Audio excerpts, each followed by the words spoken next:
បាទសូមគោរពជំរាបសួរលោកគ្រូអ្នកគ្រូសិស្សានុសិស្សព្រមទាំងបងប្អូនទាំងអស់គ្នាបាទនៅក្នុងថ្ងៃនេះខ្ញុំបានត្រឡប់មកជួបលោកគ្រូអ្នកគ្រូសិស្សានុសិស្សព្រមទាំងបងប្អូនទាំងអស់គ្នាជាថ្មីម្ដងទៀតហើយនៅក្នុង Channel អ៊ុតឡាក់ Technical បាទតើសុខសប្បាយជាទេបាទហើយនៅក្នុងថ្ងៃនេះខ្ញុំនឹងលើកយកចំណេះដឹងថ្មីមួយទៀតនៅក្នុងកម្មវិធី Telegram គឺ2ចំណុច Scan Telegram តាម QR Code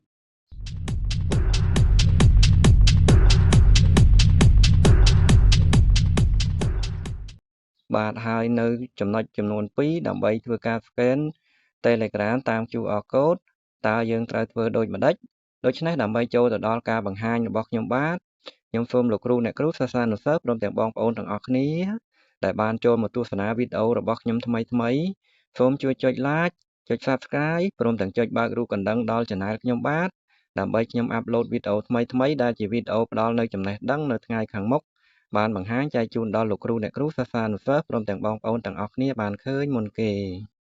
បាទហើយវីដេអូមួយនេះផងដែរគឺជាការបង្ហាញជូនទៅដល់បងម្នាក់ដែលបានធ្វើការ comment សួរនៅក្នុងវីដេអូ YouTube របស់ខ្ញុំបាទហើយខ្ញុំសូមចូលទៅមើលកន្លែង comment របស់គាត់បាទ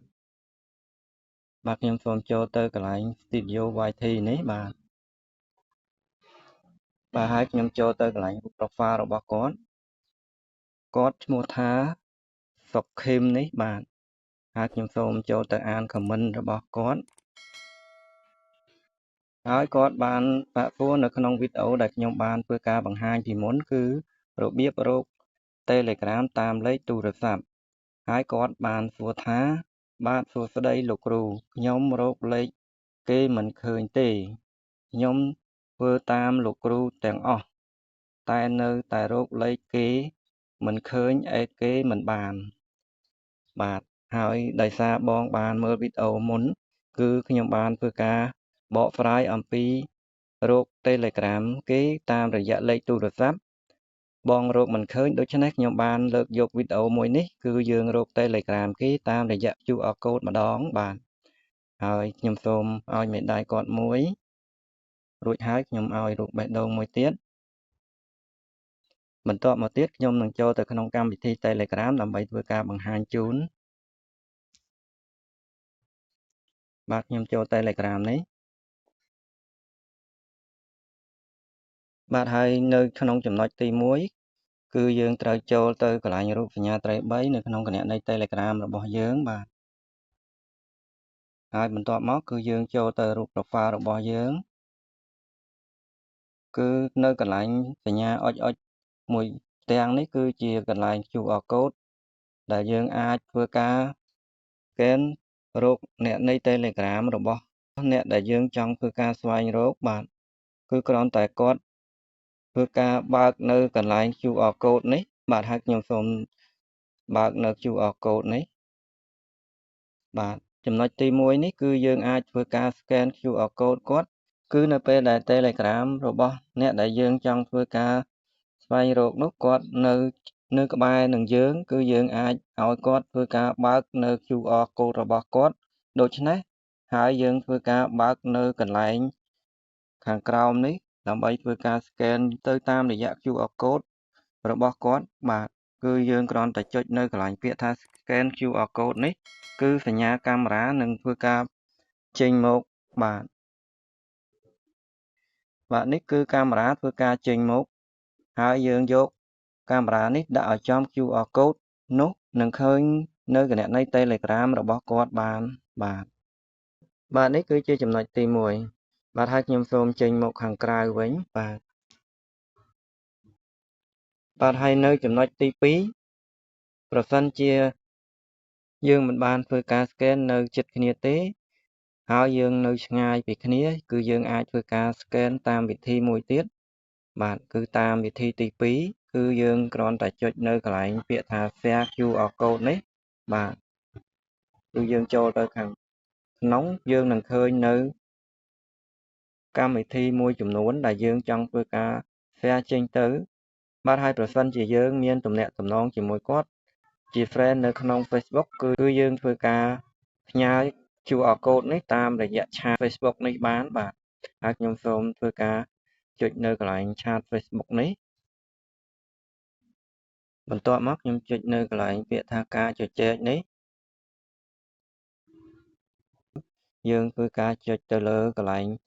សញ្ញាខៀវៗនៅខាងចុងនេះហើយខ្ញុំសូមធ្វើការផ្ញើចូលទៅក្នុងឆាត Facebook របស់ខ្ញុំផ្ទាល់បាទដើម្បីធ្វើការបង្ហាញគឺខ្ញុំចុចកន្លែងពាក្យថាបញ្ចូលនេះបាទរួចហើយខ្ញុំសូមចេញមកខាងក្រៅដើម្បីចូលទៅក្នុងកម្មវិធីឆាតបាទខ្ញុំសូមចេញមកខាងក្រៅទៀតហើយបន្ទាប់មកទៀតខ្ញុំសូមចូលទៅកន្លែងក្នុងកម្មវិធីឆាតនៅនេះបាទបន្ទាប់មកខ្ញុំចូលទៅកន្លែងរូប profile នៅក្នុងឆាត Facebook ខ្ញុំនេះបាទនេះគឺជា QR code នៅក្នុងគណនី Telegram របស់ខ្ញុំបាទហើយបន្ទាប់មកខ្ញុំចុចនៅកន្លែងសញ្ញាត្រី3នេះហើយដើម្បីយើងចង់យក QR code នេះយកមកធ្វើការ scan គឺយើងចុចកន្លែងពាក្យថារក្សាទុកបាទហើយខ្ញុំសូមចេញមកខាងក្រៅវិញបាទហើយ QR code នេះគឺនឹងបានមកដល់នៅក្នុងកន្លែងកម្មវិធីដាក់រូបភាពនេះបាទខ្ញុំសូមចូលទៅខាងក្នុងបាទនេះគឺជា QR code របស់ខ្ញុំនេះបាទប្រសិនជាទូរស័ព្ទរបស់យើងប្រើនៅទូរស័ព្ទប្រភេទ Android គឺមានមុខងារមួយគឺសម្រាប់ឲ្យយើងធ្វើការ scan នៅលើទូរស័ព្ទនេះតែម្ដងបាទហើយខ្ញុំសូមធ្វើការបង្ហាញដល់ខ្ញុំសូមធ្វើការអូសរបាពីលើចុះមកខាងក្រោមគឺនៅកន្លែងរូបសញ្ញា4ជ្រុងនេះបាទ